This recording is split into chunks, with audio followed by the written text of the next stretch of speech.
One thing that makes my life somewhat unique is the amount of spaciousness that I have. I used to, work 40 hours a week in various jobs, and then around the time I started getting interested in spirituality, I felt guided to learn about the internet and do business on the internet.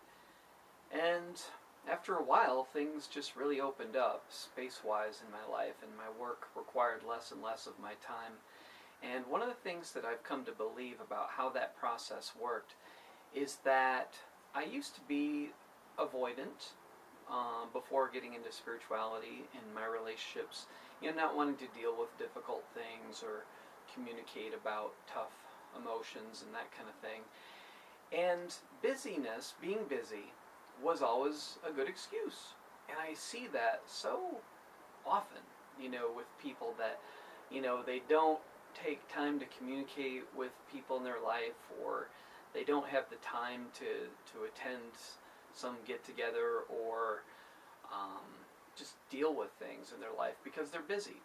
Because if we tell somebody, well, I'm too busy, I'd love to, but I'm too busy, or we tell ourselves, I'd love to communicate more with somebody, but I'm too busy, then that is an excuse that nobody really questions because, if you're busy, you're busy, right? That's just the way it is.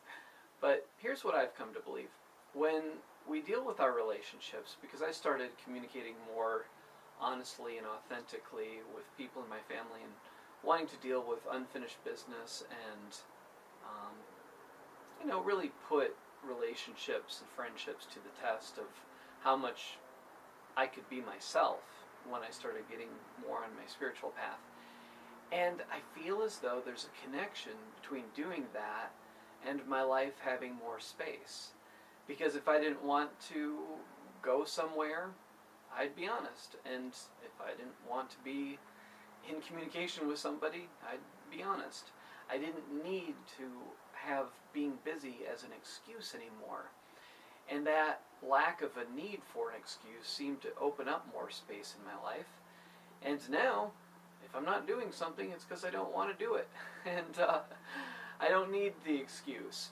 And I don't get sick very often. Sometimes I'll have stomach problems and digestive stuff if I seem to feel that it's pretty much always correlated with some kind of an emotional thing or needing something to come up. But other than that, I don't tend to get sick. And I think that illness is another way that we can, have an excuse to not deal with something. It's like there's some event coming up and then we develop a cold or flu or something like that, and it's like, oh good, now I have an excuse to not do that.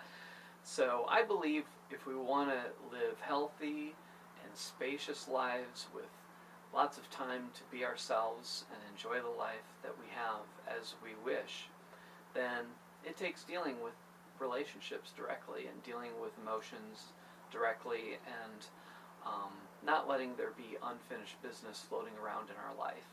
Thanks for listening.